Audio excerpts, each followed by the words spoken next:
అందరికీ నమస్కారం. అనేకమైన వ్యక్తుల జీవిత గాథలు తమ జీవితాలలో ఎన్నో అవరోధాలు ఎదురైనా, కష్టాలు ఎదురైనా, కన్నీళ్లు వచ్చినా, ఏ విధమైన ఆటంకం వచ్చినా సరే అడుగు ముందుకు వేయడము అనే తపనతోటి ముందుకు సాగిన దేదీప్యమానంగా వెలిగిపోయిన మహోన్నతమైన వ్యక్తుల యొక్క ఆదర్శ మూర్తుల యొక్క జీవిత విశేషాలను మీ ముందు ఉంచాలని సంకల్ప బలమే ప్రధాన ఉద్దేశం. ఇది విన్న తర్వాత ఎవరెవరైతే తమ జీవితాల్లో ఒక విధమైన చీకట్లను చూస్తున్నారో, ఎవరైతే జీవితం అంటే భయపడుతున్నారో, ఎవరైతే తమ జీవితంలో దిశానిర్దేశం లేకుండా ఉంటున్నామనే ఒక బెంగతో ఉంటున్నారో, అలాంటి వాళ్ళకి ఇదొక వెలుగుల దివిటి అవ్వాలన్నది మా సత్సంకల్పం. మనందరం కూడా తేనె సీసాలో చెంచా గురించి చూస్తూ ఉంటాం. తేనె సీసాలో చెంచాకి తేనె మాధుర్యం తెలియదు. అదేవిధంగా మనందరం కూడా జీవిస్తున్నాం అనుకుంటూనే ఉంటాం, కానీ జీవిత మాధుర్యాన్ని, జీవన మకరందాన్ని అర్థం చేసుకోకుండానే జీవితాన్ని చాలించడం జరుగుతూ ఉంటుంది. మన జీవితం యొక్క విలువేమిటి, దాని యొక్క అర్థమేమిటి అని తెలుసుకుని మన జీవితాన్ని మరింత సౌఖ్యవంతంగా, సౌకర్యవంతంగా, సక్సెస్ఫుల్గా చేసుకునే ప్రయత్నం చేయడం మానవుడిగా మన కర్తవ్యం. ఒక్కటి మాత్రం నిజం, ఈ నేల మీదకి వచ్చిన మనందరం కూడా ఏదో ఒక సమయంలో ఇక్కడి నుంచి వెళ్ళిపోవలసిన వాళ్ళమే. రంగస్థలం మీద కొంతమంది మేకప్ వేసుకుని పాత్రధారులు ఎలాగైతే నటిస్తారో, మనందరం కూడా ఇక్కడికి కొంతకాలం ఉండి వెళ్ళిపోవడానికి మాత్రమే వచ్చాం. జాతస్య హి ధ్రువో మృత్యు అన్నారు. అంటే పుట్టినవాడు గిట్టక తప్పదు. ఆ విషయం మనందరికీ తెలుసు. తెలిసినా ఈ జీవితాన్ని విలువైనదిగా, అమూల్యమైనదిగా, అర్థవంతమైనదిగా, పరమార్థభరితమైనదిగా చేసుకోకుండా ఇక్కడి నుంచి నిష్క్రమించడము అంటే మనకు ఇవ్వబడిన కానుకని మనం దుర్వినియోగం చేసుకోవడం అన్నమాట. చరిత్రలో వరాహ మిహిరుడు అనే ఒక జ్యోతిష శాస్త్రవేత్త ఉన్నాడు. గుప్తరాజైన 2వ చంద్రగుప్తుడు, అతనికే మరో పేరు విక్రమాదిత్యుడు. ఆ విక్రమాదిత్యుడి యొక్క ఆస్థానంలోని ఒక జ్యోతిష్య శాస్త్రవేత్త వరాహ మిహిరుడు. రాజుగారికి కొడుకు పుట్టాడట. పుట్టిన వెంటనే జ్యోతిష శాస్త్రవేత్తలందరినీ పిలిచి అతని జాతకం చెప్పమన్నప్పుడు అతను 18వ ఏట మరణిస్తాడు అని జ్యోతిష శాస్త్రవేత్తలు చెప్పారు. రాజుగారికి చాలా బెంగ వచ్చింది. అరే రే, లేక లేక కొడుకు పుట్టాడు, అతను 18వ ఏట చనిపోతాడా అని ఎంతో బాధ కలిగి అప్పుడు వరాహ మిహిరుడిని పిలవడం జరిగింది. మిహిరా, ఇదేమిటి, ఈ ఆటంకంలోంచి నేను బయటపడడం ఎలాగా అని అడిగినప్పుడు వరాహమీరుడు లెక్కలు గట్రాన్ని వేసి, అవునండి, మీ అబ్బాయి 18వ ఏట పలానా రోజున సాయంత్రం 4 గంటలకి చనిపోతాడని, కూడా పైగా వరాహం అంటే అడవి పంది అతన్ని చంపేస్తుందని కూడా చెప్పడం జరిగింది. అసలే మరణ భయంతో ఉన్న ఈ రాజుగారికి తన కొడుకు ఎప్పుడు చనిపోతాడో కూడా స్పష్టంగా చెప్పేసరికి ఇంకా భయమైంది. అయినా తప్పదు. రోజులు గడిచాయి. ఆ రోజు రానే వచ్చింది. ఎప్పుడైతే తన కొడుకు మరణించబోతున్నాడన్న విషయం తెలిసిందో, తెలిసిన వెంటనే ఆయన ఒక 7 అంతస్తుల మేడను నిర్మించడం జరిగింది. ఆ 7 అంతస్తుల మేడ మీద పై భాగంలో తన కొడుకుని ఉంచి కిందనంతా కూడా టైట్ సెక్యూరిటీ, చీమ కూడా పైకి వెళ్ళకూడనంతగా టైట్ సెక్యూరిటీ పెట్టి ఎప్పటికప్పుడు తన కొడుకుకి ఆ చుట్టుపక్కల స్నేహితులు, ఫ్రెండ్స్ అందరూ ఉండేలా చేసి, వాళ్ళందరూ కూడా అక్కడ ఒక ఆనందమయ వాతావరణంలో ఉండేలా చేసి, కింద నుంచి మాత్రం అందరూ ఎప్పటికప్పుడు భద్రతలో ఉండడం జరిగింది. అలా ఉంటే ఆ రోజు రానే వచ్చింది. సాయంత్రం 3 అయింది. తన కొడుకు కింద నుంచి రాజుగారు అడుగుతున్నారు, ఎలా ఉన్నాడు? బానే ఉన్నాడు. 3:30 అయింది. ఆ పిల్లవాడు బానే ఉన్నాడు. 3:45 అయింది. ఆ పిల్లవాడు బానే ఉన్నాడు. 3:50 పిల్లవాడు బానే ఉన్నాడు. 3:55 అయింది. పిల్లవాడు బానే ఉన్నాడు. 3:59 కూడా అయింది. పిల్లవాడు బానే ఉన్నాడని కిందన ఉన్న రాజుగారికి సమాచారం అందించబడింది. రాజుగారు చాలా ఆనందపడ్డారు. 3:59 దాకా తన కొడుకు బతికే ఉన్నాడు కాబట్టి ఇంకా హాయిగా తనకు బతుకుతాడని నమ్మకంతో ఆ రాజుగారు పైకి పరిగెత్తుకుని వెళ్లి తన కొడుకుని ఆలింగనం చేసుకోవాలని వెళ్ళడం జరిగింది. తీరా చూస్తే అక్కడికి వెళ్ళేసరికి ఆ కొడుకు లేడు, యువరాజు లేడు. ఎక్కడున్నాడు అని అందరూ అడిగితే, ఇంతవరకు ఇక్కడే ఉన్నాడండి, ఇప్పుడే మేడ పై భాగానికి వెళ్ళినట్టున్నాడండి అని స్నేహితులు చెప్పడం జరిగింది. దాంతో రాజుగారు అందరూ కూడా పైకి వెళ్ళడం జరిగింది. అక్కడికి వెళ్ళేసరికి రక్తపు మడుగులో ఉన్నాడు ఆ యువరాజు. అదేంటది? 3:59 వరకు బతికి ఉన్న ఈ కుర్రాడు పైకి వెళ్ళి అక్కడ హఠాత్తుగా చనిపోవడం ఏంటి?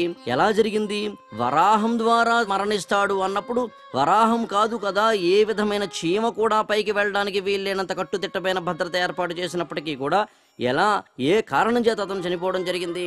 ఆ రాజులకి, గుప్త రాజులకి వారి యొక్క ఏ బిల్డింగ్ కట్టినా, అంటే వారి యొక్క రాజ లాంఛనం వరాహం కాబట్టి, ఏ బిల్డింగ్ కట్టినా లేకపోతే ఏ విధమైన భవంతి లాంటివి ఏవి నిర్మాణం చేసినా ఆ భవంతి పై భాగంలో వరాహం అనే ఆకారంలో రాతితో కానీ లేకపోతే రాగితో కానీ ఇనుముతో కానీ చేయడం జరుగుతుంది. కాబట్టి ఆ 7 అంతస్తుల మేడ మీద కూడా వరాహం అనే ఒక ఆకారంలో రాతితోటి చేసిన ఒక పెద్ద ఆకారం ఉంది. ఈ కుర్రవాడు 3:59కి పైకి వెళ్ళేసరికి ఆ వరాహం ఆకారంలో ఉన్న ఆ వస్తువు కాస్త కింద పడ్డం, ఇతని మీద పడ్డం, ఇతను మరణించడం జరిగింది. దీన్ని బట్టి మనకి ఏమర్థమవుతుంది? జాతస్య హి ధ్రువో మృత్యు, మరణించక తప్పదు. అంటే ఈ ప్రపంచంలో పుట్టిన మనందరం కూడా ఏదో ఒక రోజున మరణిస్తాము అని తెలిసినప్పుడు మనం ఇంకా గొప్పగా జీవించాలి. ఉన్న ఈ 4 రోజులు ఇక్కడ మహోన్నతమైన జీవితాన్ని ఆలోకనం చేసుకోవాలి. ఈ జీవితాన్ని పరమార్థం చేసుకోవాలి. చేసుకుంటేనే మన జీవితము సాఫల్యం అవుతుంది అని తెలుసుకోవడమే మనిషిగా మన పుట్టుకకి పరమార్థం చేసుకోవడం. కష్టాలు వచ్చినా, కన్నీళ్లు వచ్చినా, ఏ బాధ కలిగినా కూడా మనందరం కూడా మన జీవితాన్ని అర్థవంతంగా చేసుకునే ప్రయత్నం ఎంత బాగా చేస్తాము అన్నదే మన జీవిత పరమార్థం అవుతుంది. కాబట్టి మనందరము మన జీవితంలో జరుగుతున్న ప్రతి ఒక్క అంశాన్ని, ప్రతి ఒక్క బాధని, ప్రతి ఒక్క కష్టాన్ని, ప్రతి ఒక్క అవరోధాన్ని ఎంత పాజిటివ్గా చూస్తున్నాము, ఎంత దానిని మనకు అనుకూలంగా మలుచుకుంటున్నాము, వస్తున్న కష్టాలను ఏ విధంగా, అంటే మన మీద పడుతున్న రాళ్లను ఏ విధంగా పునాది చేసుకుని మనం ముందుకు వెళుతున్నాము అన్నదే ఆ పాజిటివ్ మెంటల్ యాటిట్యూడ్ పెంపొందింప చేసుకోవడమే మనిషిగా మన కర్తవ్యం అని తెలుసుకోవడమే అసలైన వ్యక్తిత్వ వికాసం. అదే అసలైన జీవన వికాసం. ఒక తాతగారు ఉన్నారట. ఆయనకి 60 ఏళ్ళుంటాయి. ఆయనకో మనవడున్నాడు, 20 ఏళ్ళుంటాయి. ఆ తాత మనవాళ్ళు ఒక ఊర్లో ఉన్నారు. ఆ మనవడు ఒకసారి ఏదో అలా ఊరు అవతలకి వెళ్ళినప్పుడు అక్కడ ఒక మంచి గుర్రం దొరికిందట. ఆ గుర్రాన్ని తీసుకుని అతను ఇంటికి వచ్చాడు. చుట్టుపక్కల వాళ్ళందరూ వచ్చి, మీ మనవడికి గుర్రం దొరికిందట కదా, ఎంత అదృష్టం అన్నారట. తాతగారు అన్నారట, ఇందులో అదృష్టం ఏముంది అని. కానీ ఆ కుర్రాడు అన్నారట, భలే నాకు గుర్రం దొరికింది, ఎంత అదృష్టం అనుకున్నాడట. 2 రోజులైంది. ఆ కొత్త గుర్రాన్ని వేసుకుని ఆ కుర్రాడు ఊరవతలికి వెళ్ళేసరికి కొత్త గుర్రం, కొత్త కుర్రాడు, కొత్తగా అతను దాని మీద ఎక్కాడు కాబట్టి కింద పడాల్సి వచ్చింది. దాంతో అతని కాలు విరిగింది. కాలు విరిగి ఇంటికి వచ్చాడు. అప్పుడు చుట్టుపక్కల వాళ్ళందరూ వచ్చారట, ఏమండి మీ మనవడికి కాలు విరిగిందట కదా, ఎంత దురదృష్టము అన్నారట. అప్పుడు ఆ తాతగారు అన్నారట, ఇందులో దురదృష్టం ఏముంది అని. ఒక 4 రోజులు 5 రోజులు పోయిన తర్వాత ఆ ఊరు రాజు, శత్రు రాజులు మన మీదకి వస్తున్నారు కాబట్టి యుద్ధానికి అందరూ సిద్ధంగా ఉండాలి. ఈ ఊర్లో ఉన్న లేదా ఈ ప్రాంతంలో ఉన్న ప్రతి ఒక్క కుటుంబంలోంచి 25 ఏళ్ల యువకులందరూ కూడా తప్పనిసరిగా యుద్ధంలో పాల్గొనాలి అని చెప్పడం జరిగిందట. ఆ ఊర్లో ఉన్న అందరూ కూడా యుద్ధంలోకి వెళ్లాల్సి వచ్చింది. కాలు విరిగిన ఈ కుర్రాడు తప్ప. అందరు కుర్రాళ్ళు వెళ్ళారట. వాళ్ళందరూ కూడా ప్రాణాలు పోగొట్టుకున్నారు. కాళ్ళు విరిగిన ఈ కుర్రాడు తప్ప. అంటే గుర్రం దొరకడం అదృష్టమా, గుర్రం మీద వెళ్ళడం అదృష్టమా, కింద పడడం దురదృష్టమా, కాళ్ళు విరగడం దురదృష్టమా, యుద్ధానికి వెళ్ళడం అదృష్టమా, అందరి ప్రాణాలు పోగొట్టుకోవడం దురదృష్టమా, కాళ్ళు విరిగి ప్రాణాలను మిగిల్చుకోవడం అదృష్టమా? ఈ మానవ జీవితంలో అదృష్ట దురదృష్టాలంటూ లేవు. ఉన్న వల్ల సంఘటనలు మాత్రమే, వాస్తవికమైన విషయాలు మాత్రమే. పలానా వ్యక్తి పలానా చోట పుట్టడం, పలానా చోట మరణించడం, పలానా ఉద్యోగం పొందడం, ఇవన్నీ కూడా మనము ఒక వాస్తవిక దృష్టితో స్వీకరించాల్సిన అవసరం ఉందే తప్ప ఇది నా అదృష్టమని కానీ, ఇది నా దురదృష్టమని కానీ, అదృష్టం అని అవకాశం వచ్చినప్పుడు, విజయం వచ్చినప్పుడు పొంగిపోవడం కానీ, దురదృష్టమని ఒక విజయం పోగొట్టుకున్నప్పుడు, ఒక అపజయం ఎదురైనప్పుడు, ఒక అవరోధం ఎదురైనప్పుడు, ఒక బాధ కలిగినప్పుడు దురదృష్టమని కన్నీరు కార్చి కుంగిపోవడం కానీ, ఈ రెండు చేయకుండా మన జీవితాన్ని ఇంకొంచెం వాస్తవికంగా ఆలోచిస్తూ ఇంకొంచెం సక్సెస్ఫుల్గా చేసుకునే ప్రయత్నం చేస్తూ ముందుకు సాగడమే మానవుడిగా మన జీవిత పరమార్థము. దీనిని అర్థం చేసుకోవడమే మనం వ్యక్తిత్వ వికాసంగా, జీవన వికాసంగా అర్థం చేసుకోవాల్సి ఉంటుంది. చాలామంది ఆత్మహత్య చేసుకోవడం లాంటివి చూస్తూ ఉంటాం. నిండైన విలువైన ప్రాణాన్ని తుంచేసుకోవడము అనే ఒక దురదృష్టకరమైన, లేకపోతే ఒక ఆందోళనకరమైన అంశంలోకి వెళ్తూ ఉంటారు. ఒక్కసారి ఆలోచించండి. మరణము అనేది తథ్యము అని భావించినప్పుడు దానిని మనం మన చేతిలోకి తీసుకోవడం అనే ఒక దురదృష్టకరమైన సంఘటన కన్నా మన జీవితాన్ని ఒక అవసరమైన అద్భుతమైన వస్తువుగా తయారు చేసుకుని ముందుకు వెళ్ళడము అనే ఒక ఉద్దేశంతో వెళ్ళడమే మానవుడిగా మనం చేయాల్సి ఉంటుంది. హెలెన్ కెల్లర్ గురించి మనందరం వినే ఉంటాం. అమెరికన్ రచయిత్ర ఆమె. రాజకీయాలలో కూడా అద్భుతంగా ఆమె పార్టిసిపేట్ చేయడం చూస్తాం మనం. నిజానికి మనందరికీ తెలుసును, హెలెన్ కెల్లర్ అంటే అంధత్వము, బధిరత్వము, అంటే కనిపించదు, వినిపించదు, అలాంటి ఒక స్త్రీ. కానీ ఆమె పుట్టినప్పుడు నార్మల్గానే పుట్టింది. ఆ విషయం మనం మర్చిపోకూడదు. 19 నెలల వయసులో, అంటే ఏడాదిన్నర వయసులో బ్రెయిన్కి ఒక చిన్న జబ్బు రావడం ద్వారా ఆమె 2 కళ్ళు పోయి 2 చెవులు పోయి బధిరురాలైంది, అంధురాలైంది.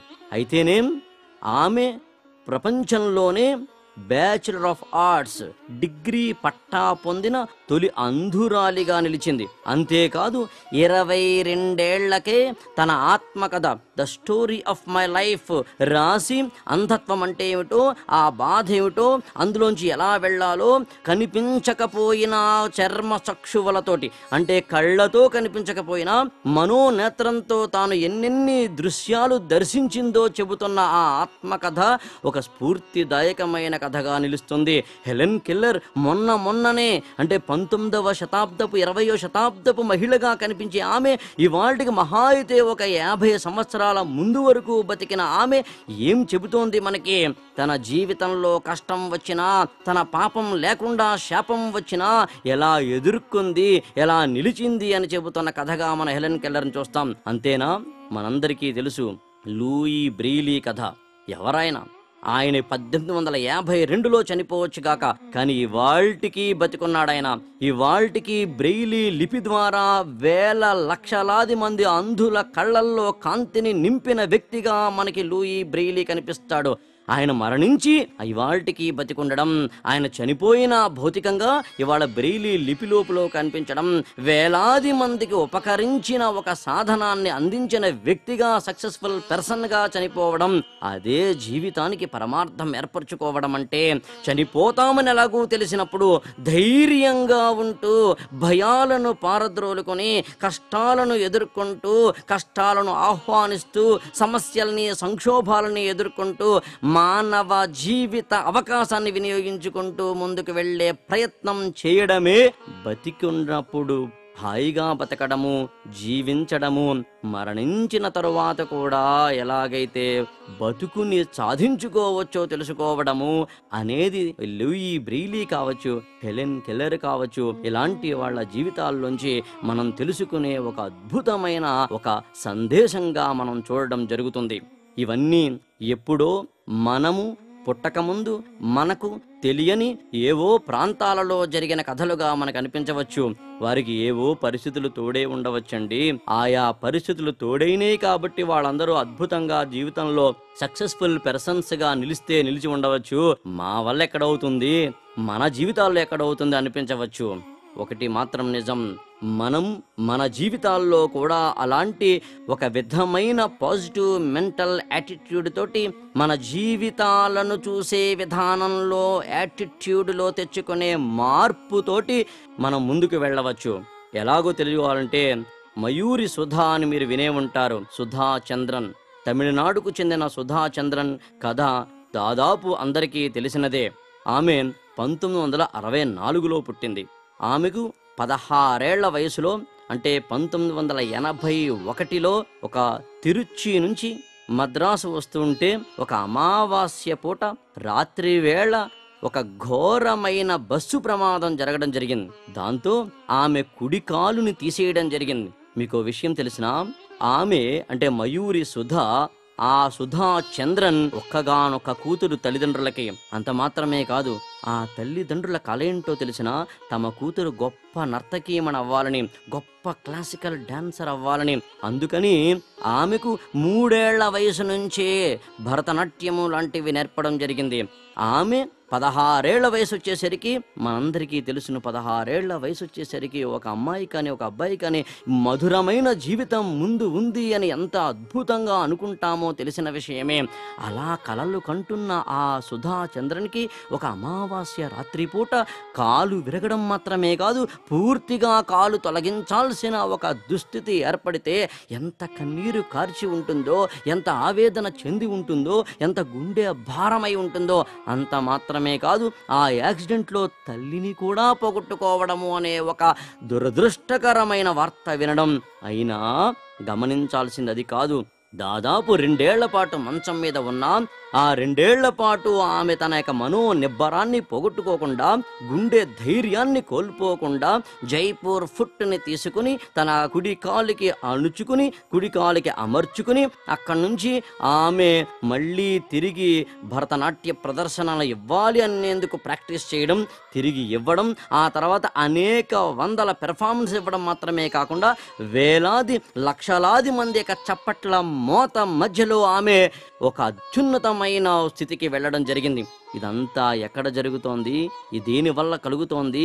కష్టం వచ్చిందని కుంగిపోయినప్పుడు, కష్టం వచ్చిందని బాధ కలిగినప్పుడు, ఆ బాధ కలగడం అనేది సహజం అనే విషయాన్ని తెలుసుకుని, ఆ ఆందోళన చెందడం అనేది తప్పదు అనే విషయాన్ని తెలుసుకుని, డిప్రెషన్ అంటూ వస్తుంది, దాన్ని ఎదుర్కోక తప్పదు అనే విషయాన్ని తెలుసుకుని, కానీ ఆ అమావాస్యను, ఆ చీకటిని, ఆ అవరోధాన్ని, ఆ కష్టాన్ని కేవలం తాత్కాలికం మాత్రమే అని అర్థం చేసుకుని, ఆ తాత్కాలికమైన దానిని గుర్తించుకుని దాని నుంచి బయటపడేందుకు ప్రయత్నం చేయాలి. అలా ప్రయత్నం చేసేందుకు తల్లిదండ్రులు, గురువులో, పుస్తకాలు, అనుభవాలు, మంచి మాటలో, మంచి అత్యున్నతమైన వ్యక్తుల జీవితాల్లో జరిగిన మహోన్నతమైన సంఘటనలో, స్ఫూర్తిదాయకమైన సన్నివేశాలు, ఇవి ఏవో కొన్ని మనిషిని ఎప్పుడో ఒకప్పుడు తట్టి లేపి ముందుకు నడిపించడం జరిగితే అదే జీవిత పరమార్థమవుతోంది.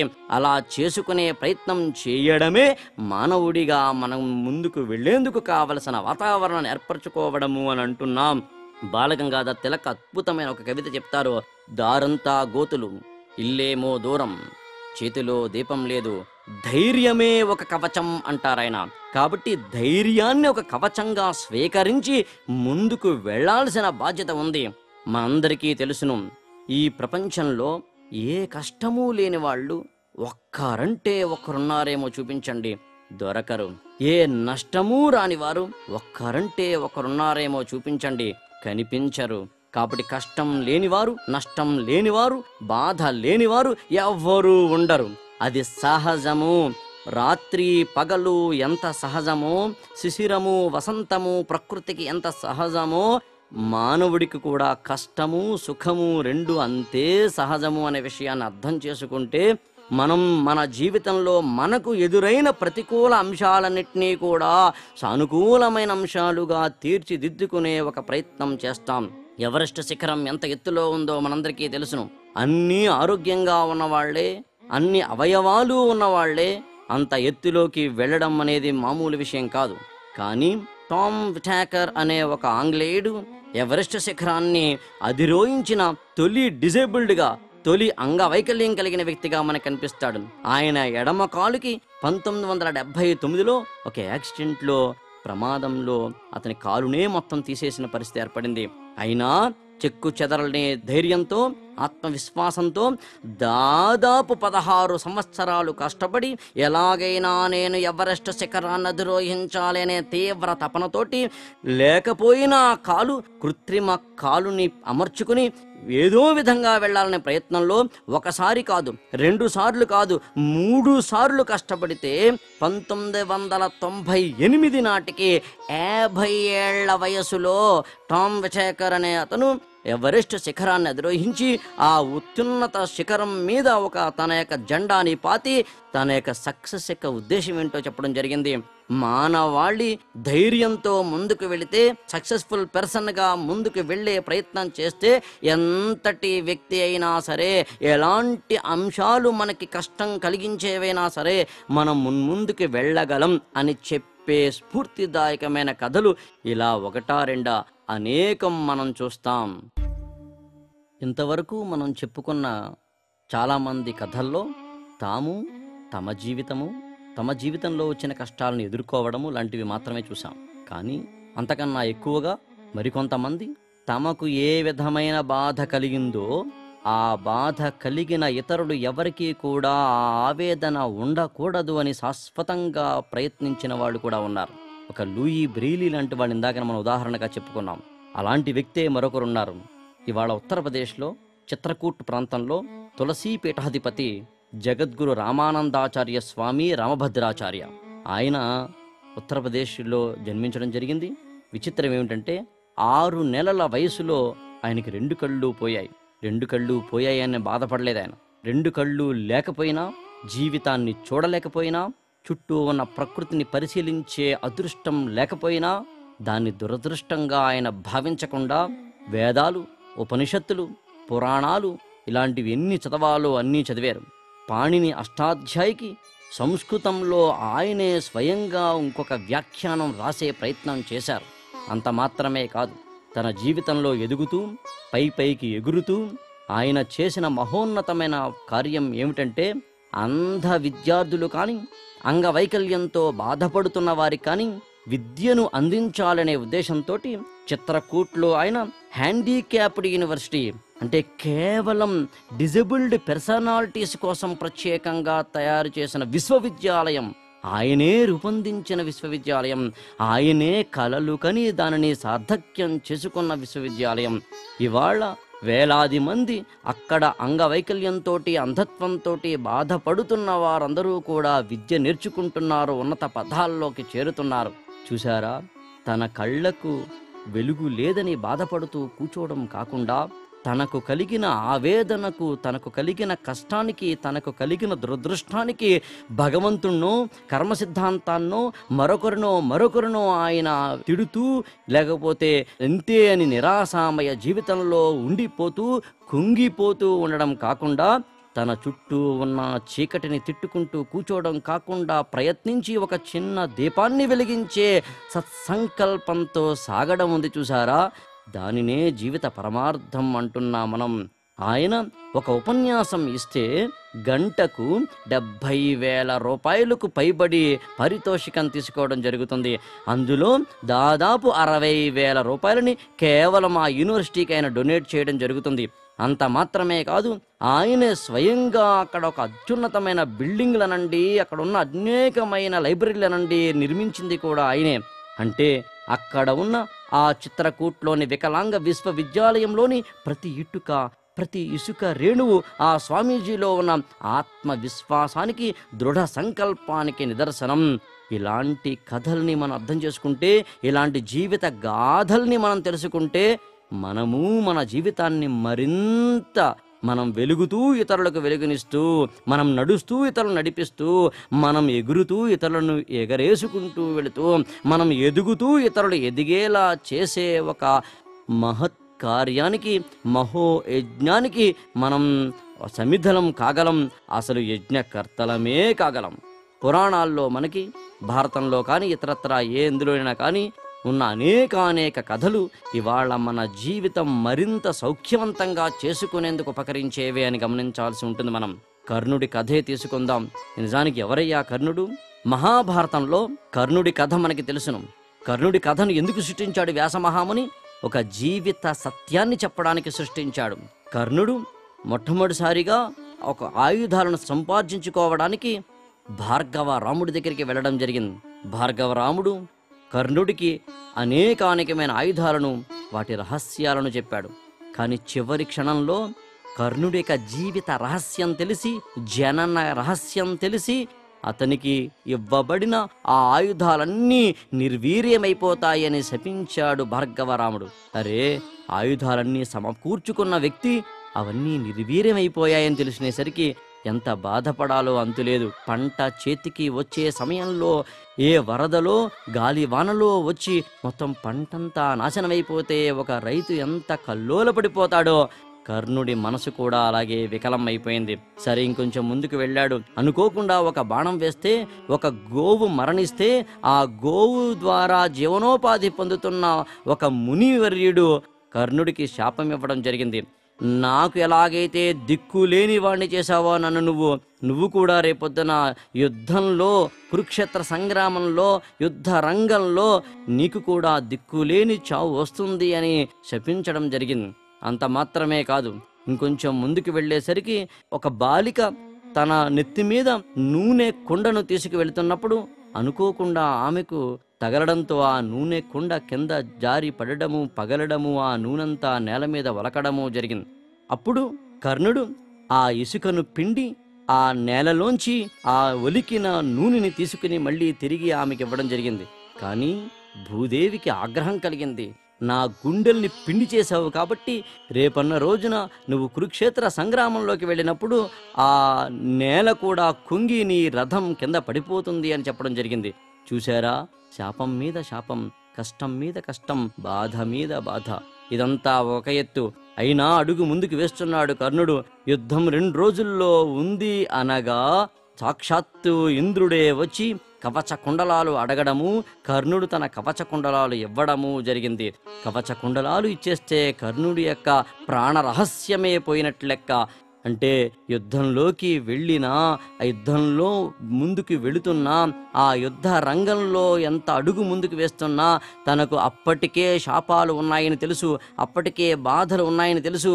అయినా ఆ శాపాలు, ఆ బాధలు, ఆ కష్టాలు ఉన్నాయని తెలిసిన అడుగు ముందుకు వేసి యుద్ధ రంగంలోకి వెళ్ళి యుద్ధం చేసిన వీరుడిగా మన కర్ణుడు కనిపిస్తాడు. అంటే శాపాలు ఉన్నా, కష్టాలు ఉన్నా, బాధలు ఉన్నా, ఎన్ని ఉన్నా అసలు మనం యుద్ధం చేశామా లేదా అది గమనించాల్సిన విషయం. ఇలాంటి వాటన్నిటికీ కష్టాలను ఎదుర్కోవడానికి కావలసిన ఒకే ఒక్క పదం నమ్మకం. నాకు కొంచెం నమ్మకం ఇవ్వు, ఈ మొత్తం కొండలన్నిటినీ పిండి చేస్తాను అంటాడు ఒక కవి. కాబట్టి నమ్మకం అన్నిటికన్నా ప్రధానమైనది. ఒకసారి దేవలోకంలో దేవుడికి చాలా పెద్ద సమస్య వచ్చిందట. ఆ సమస్య ఏంటంటే, భక్తులందరూ వచ్చేస్తున్నారు, ఏవేవో కోరికలు కోరుతున్నారు, ఏం చేయాలో అర్థం కావటం లేదు. చాలా విసుగొచ్చేస్తుందట దేవుడికి, ఎక్కడ దాక్కోవాలో అర్థం కావడం లేదట. అప్పుడు అందరినీ మీటింగ్కి పిలిచి, ఏమయ్యా, నాకు ఈ భక్తుల వల్ల చాలా డిస్టర్బెన్స్గా ఉంది, నాకు ఎక్కడైనా ఒక ఏకాంత ప్రదేశం చెప్పండి అని అడగడం జరిగిందట. ఎవరెవరో ఏవేవో చెప్పడం జరిగింది. ఇక్కడ దాక్కుంటే సరిపోతుంది, అక్కడ దాక్కుంటే సరిపోతుంది, స్వర్గానికి వెళ్ళండి, లేకపోతే కైలాసానికి వెళ్ళి ఏవేవో చెప్పారట. కానీ దేవుడికి అవేమి రుచించలేదట. ఎక్కడికి వెళ్ళినా వస్తారయ్యా ఈ భక్తులు, మరి ఎక్కడికి వెళ్ళాలి అంటే తెలివైన మంత్రి ఒక ఆయన చెప్పాడట. అదేమిటంటే, అయ్యా భగవంతుడా, మీరు ఎక్కడ ఉంటే మానవుడు మిమ్మల్ని గమనించడో, గ్రహించడో, గుర్తించడో అక్కడ మీరుంటే కదా మీకు ఏకాంతం అని అనుకుంటున్నారు, ప్రశాంతతను అనుకుంటున్నారు. అది ఒకే ఒక్క ప్రదేశం అండి. అదేమిటంటే మానవుడి హృదయం, మానవుడి మనసు. మనిషి మనసులోకి వెళ్ళి మీరు దాక్కోండి, అక్కడికి ఎవడు రాడు. తన గుండెల్లోనే దేవుడు ఉన్నాడని గుర్తించక మానవుడు ఈ మొత్తం భూప్రపంచంలో ఎక్కడున్నాడా దేవుడు, ఎక్కడున్నాడా దేవుడని వెతుక్కుంటూ వెళుతున్నాడు. కాబట్టి దేవుడి కోసం వాడు అన్ని చోట్లకి వెతుకుతున్నాడు, కానీ తనలో ఉన్నాడని గుర్తించట్లేదు. అలా అక్కడ మీరు దాక్కోండి అని చెప్పడం జరిగేదట. అలాగే నిజానికి సక్సెస్ కానీ, లేకపోతే విజయానికి సంబంధించిన రహస్యాలు కానీ, శక్తి సామర్థ్యాలు కానీ, ఏవైనా కానీ ఎక్కడున్నాయి అని అడిగితే ఎక్కడెక్కడో లేవు, ఎందులోనూ లేవు. కర్మ సిద్ధాంతంలోనో, అదృష్ట దురదృష్టాల్లోనో, పరిస్థితులు అనుకూలించడంలోనో మరొక చోటో లేదు. ఆ రహస్యం ఒక చోటే ఉంది. ఆ రహస్యం ఎక్కడుంది అంటే మనిషి గుండెల్లో ఉంది, మనందరి గుండెల్లో ఉంది. ఆ గుండె ధైర్యంలో ఉంది. మన లోపల ఉన్న ఆ ఒక విధమైన ఏదైతే మనం రహస్యంగా చూడకుండా వదిలేస్తున్నామో ఆ ఇన్నర్ ఎబిలిటీస్, ఆ ఇన్నర్ కెపాసిటీస్, మనలోని అంతర్గత శక్తుల్ని బయటకు తీసి ముందుకు వెళ్ళడమే, వాటితోటి మనం అనేకమైన అద్భుతమైన విజయాలను సాధించడమే అసలైన వ్యక్తిత్వ వికాసం, అసలైన జీవన వికాసం అనిపించుకుంటుంది. ఇంతవరకు చాలా గంభీరంగా మనం మాట్లాడుకున్నాం కదా. ఇప్పుడు ఒక 2 పిట్ట కథల్ని చాలా సరదాగా చెప్పుకుని మనం ఇవాళ ఈ సందేశం అనండి, ఈ సమాచారం అనండి, దాన్ని సంపూర్ణం చేసుకుందాం. అక్బర్, బీర్బల్ అనే ఇద్దరి గురించి మనందరికీ తెలుసు. ఒకసారి అక్బర్ గారు, బీర్బల్ గారు ఒక అడవిలో వెళుతున్నారట. ఆ అడవిలో వెళ్తున్నప్పుడు అక్బర్ ఒక పండుని కోసినప్పుడు చాకుతోటి ఆ పండుని కోస్తూ ఉంటే కత్తితోటి ఆ కత్తి వల్ల అతని యొక్క వేలు తెగి ఆ వేలు కింద పడిపోయిందట. అక్బర్ చాలా బాధపడ్డాడు. కానీ బీర్బల్ అన్నాడట పక్క నుంచి, అంతా మన మంచికే జరిగింది అని. దాంతో అక్బర్కి చాలా కోపం వచ్చింది. ఏమిటయ్యా ఇది, నాకేమో వేలు తెగితే నువ్వేమో అంతా మన మంచికే అంటావా అని దూరంగా తోసాడట. దాంతో ఆ బీర్బల్ వెళ్ళి ఒక గోతిలో పడడం జరిగింది.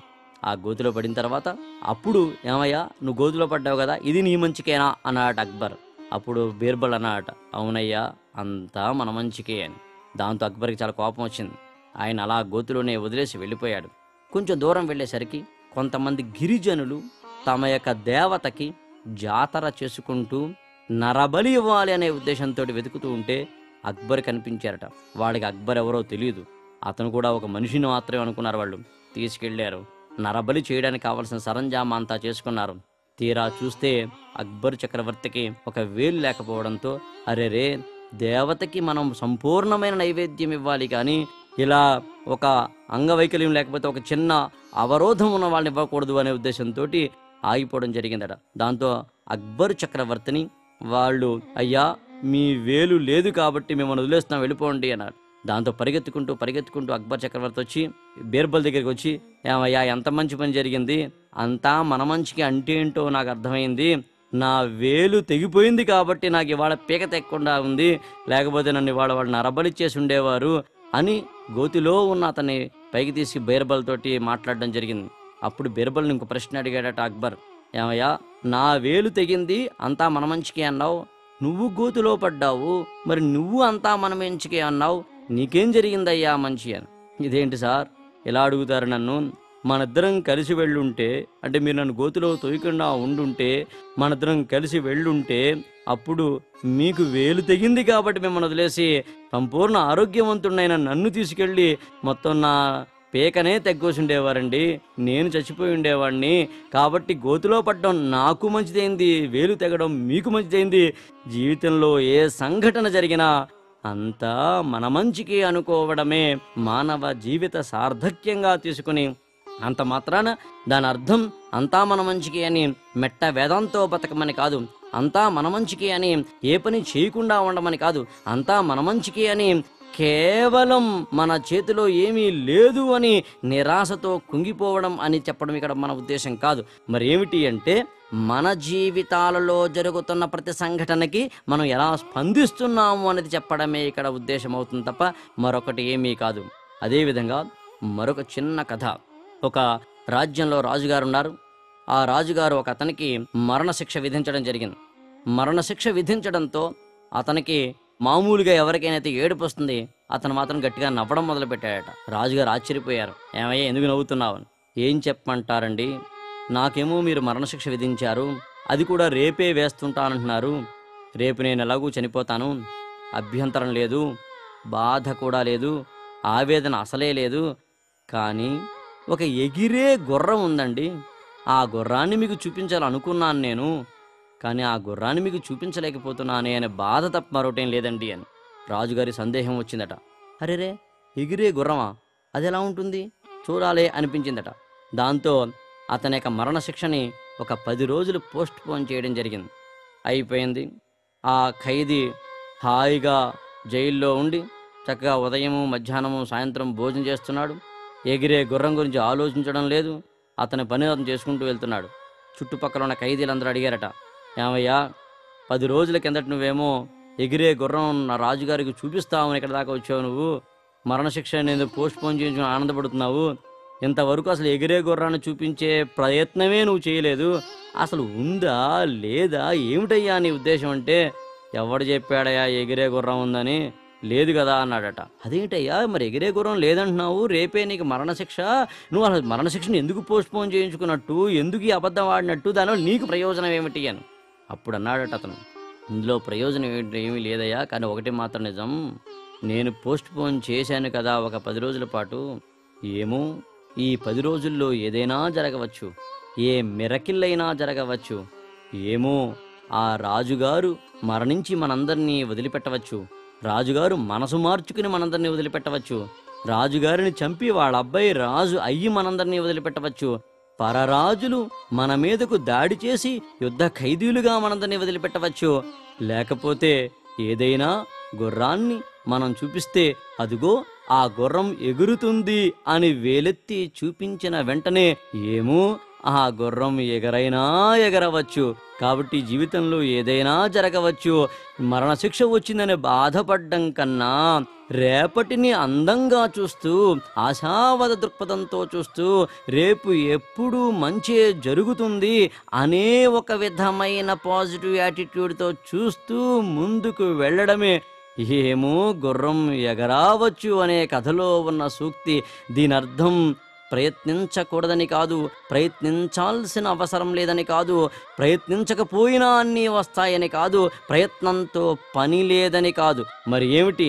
మానవుడిగా మన కర్తవ్యాలను మనం నిర్వర్తిస్తూ మన ప్రయత్నాలు మనం చేస్తూ కష్టమైన నష్టమైన సుఖమైన ఆనందమైన దుఃఖమైన ఏది వచ్చినా సరే దాన్ని ఒక వాస్తవికమైన అంశంగా చూస్తూ కళ్ళు లేకపోయినా కాళ్ళు లేకపోయినా హృద్రోగం వచ్చినా ఏది వచ్చినా సరే ఇది ఒక సత్యము ఒక వాస్తవము అని గమనించి దాన్ని ఎదుర్కొనే ప్రయత్నం చేయడమే మానవుడిగా మన కర్తవ్యం. అలా చేసినప్పుడు మాత్రమే మనం మన జీవితంలో ముందుకు వెళ్ళేందుకు అవకాశం ఉంటుంది. అసలు ఓటమి అనేది ఎక్కడ ఉంది అంటే ఓడిపోవడంలో లేదు. ఆట ఆడితే మనం ఓడిపోతే ఆటలో మనం ఓడిపోయినట్టు లెక్క కాదు, యుద్ధం చేస్తే మనం ఓడిపోతే ఓడిపోయినట్టు లెక్క కాదు, పరీక్ష రాస్తే మనం ఫెయిల్ అయితే ఓడిపోయినట్టు లెక్క కాదు, మన ఉద్యోగం రాకపోతే ఓడిపోయినట్టు లెక్క కాదు. మరి ఏమిటి? ఆటలో రన్నింగ్ రేసులో ఇద్దరు ఉంటారు, విన్నర్సు రన్నర్సు అంటారు. అంతే తప్ప గెలిచిన వాళ్ళని విన్నర్స్ అంటున్నారు, అంతేకాని ఓడిపోయిన వాళ్ళు ఓటమి పొందిన వాళ్ళు అనడం లేదు.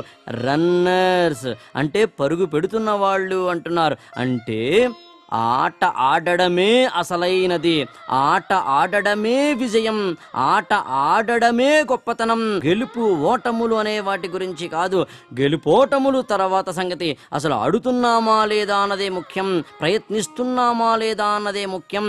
అసలు ప్రయత్నించకుండానే నిరాశలో కుంగిపోతూ మనకి ఉన్న ఏవో కొన్ని బలహీనతల్ని చూసుకుని వాటిని మాత్రమే భూతద్దంలో చూసుకుంటూ మనం భయాలతో భూతాలతో బెంగలతోటి ఆందోళనతోటి కష్టాలతోటి కుంగిపోతూ ఉండడం కన్నా ఈ విశాల విశ్వ ఆర్కెస్ట్రాలో నా స్వరము కూడా కలిసి ఉంది అనే ఒక విధమైన ఆత్మశక్తితోటి మనం పిపీల కాలం కాదు, మనం బలహీనులం కాదు అని మనం దృఢచిత్తంతో మనల్ని మనం మన భుజాన్ని మనం తట్టుకుంటూ ముందుకు వెళ్ళగలిగితే, కష్టాలను తట్టుకుంటూ మనం ముందుకు వెళ్ళగలిగితే అదే సత్యం, అదే సక్సెస్, అదే విజయం, అదే జీవిత పరమార్థం. జై హింద్.